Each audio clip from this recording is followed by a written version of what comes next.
So the truckload of shit simile is that you go home from a wonderful, say, talk at this place or a meal out, or you just had a nice day's work, you come home and you discover that someone has dumped a whole truckload of shit in front of your front door. And there are two important things to remember in this simile. And the first thing is, you did not order it. It's not my fault. Number two is no one, your neighbors or other people, no one saw the truck coming. So they don't know which organization it was. So you can't ring up somebody to take it away. You are stuck with it.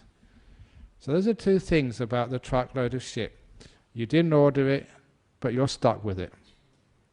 Now, in this simile, there are two things which a person does with a truckload of shit. The first person puts it in their bag, in their pockets, up their shirt, down their skirts, and they carry it around with them. And you find that anyone who follows that strategy, carrying around the shit, they tend to lose a lot of friends. You're not very popular. And the simile means that sometimes when these traumas and these troubles happen to you, and you carry them around, you get negative, you get angry, you just wallow in grief. I'm just being quite straight with people here. And you keep complaining, poor me, this has happened. Yeah, it was a terrible thing you endured. Yeah, we understand that. But if you keep going on with that negativity, poor me, why did this happen? Being angry, being grumpy, being negative. It's obvious that even your best friends, after a while, don't want to be around you. No one likes to be around negative people. It's nature. Even the kindest of people, after a while, get fed up. However, there is another thing which you can do with dung, with shit, and that is, and it's hard work, dig it into your garden. Around the back. If you haven't got a garden, we've got a nice monastery at Gijigana, a nice monastery down at Serpentine. Even over here you can always do a bit of gardening, so any shit, please bring it here. We actually just ordered a whole truckload of shit for Bajani. This is our compost mug. We had to go and get a big truckload of shit. Actually, he did order it for our compost part in Bodhinyana Monastery in Serpentine. That's wonderful.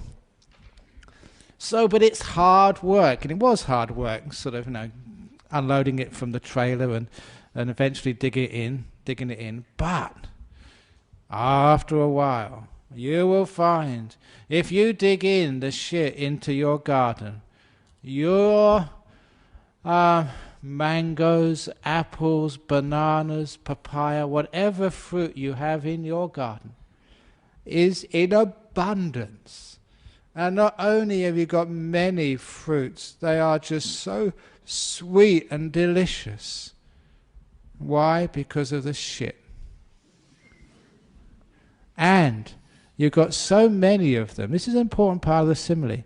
You actually give it to your friends. You come and give it to the monks and the nuns and everybody else. You give it to charity. You've got so much, and it's delicious. What we mean here is that when you do dig in the trauma and the trouble and difficulty in your life, instead of complaining about it and getting angry and upset and carrying around, you dig it in. What you're growing is this beautiful wisdom and kindness and compassion. And it's not just for you. You don't just eat the fruits. You give it to your partner, to your family, to the friends, to many people. And that's a beautiful part of growing a garden. It's not just for you. Other people enjoy your fruits. And if you've got flowers in that garden, my goodness, they're so fragrant and beautiful.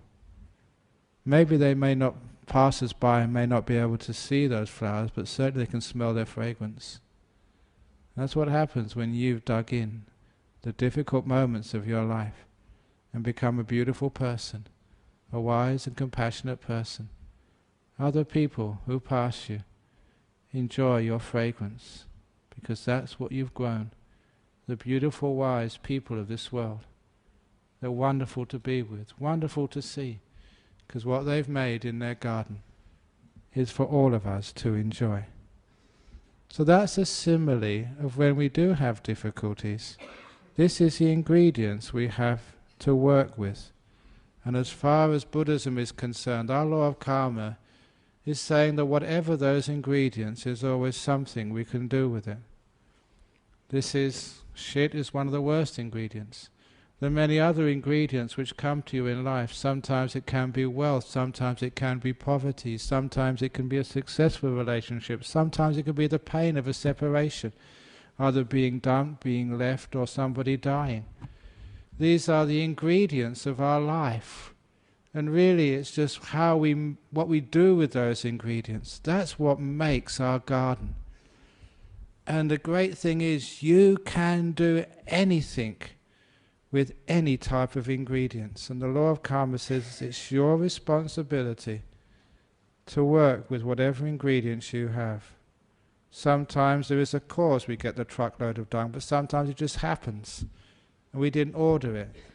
This is why I say it's not our fault sometimes. We can't say, it's our karma I got this shit. It's there, okay? We're stuck with it. We can't find out why, but certainly we can start digging into our garden.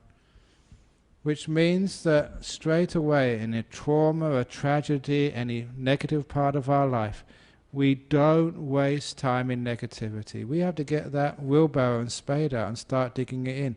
And it's not that hard to dig it in. We need encouragement from other people, but other people, they can't wheel the barrow for us. They can just cheer and encourage us from the sidelines. They can say when they got their dung and how they dug it in, and it encourages us, yes, this works, to explain how it works, which gives us the incentive to go and actually do it. And as we start doing this, we find out there are beautiful results, and quite frankly afterwards we thank you for the dung. Thank you for the trauma. Thank you for the tragedy. I wouldn't have had such a beautiful garden. And this is where we find out the meaning of these difficult situations of our life. Because when they happen, we always say, why? What's the point of this? Why do I have to suffer? Why me? Why does this happen? Once you have the garden, you understand why it happens. Life, if you read the contract before you were reborn, it says that many of these things can happen. And why they can happen? Because they're testing us. And sometimes, and most times, it's as if they are designed just to test us and for us to pass.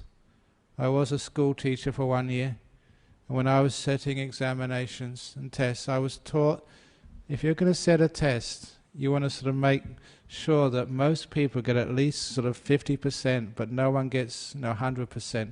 If everyone gets 100%, that's a waste of time. That's not a good examination. It's just too easy. If too many people fail, then you're getting them dispirited. It's too hard. You're trying to set that standard so most people pass, but a few people fail a couple of questions.